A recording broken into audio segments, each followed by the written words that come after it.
Tips para sa pag-aalaga ng mga layers. Ito ay base lamang sa aming experience.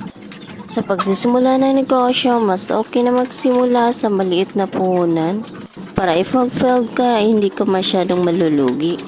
Ito sa amin, wala nga kaming idea sa pag-alaga ng ganitong kaitloging manok. Nang mag-decide kami na mag-alaga ng mga layers, nag-research muna kami at nanood ng tutorial sa YouTube. Kaming 18 perasong layers na inaalagaan. Success naman ang mga tutorial na aming napanood. Nang dumating nga ito sa amin ay nasa 16 to 17 weeks lang ito. After 3 weeks, nagsimula na nga itong mag-egg drop. At tuloy-tuloy na ang kanilang pangingitlog hanggang ngayon.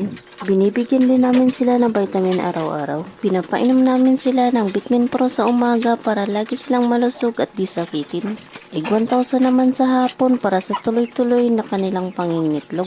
Kasabay ng dasal at pagsisikap, masasabi ko naman na success ang aming unang subok.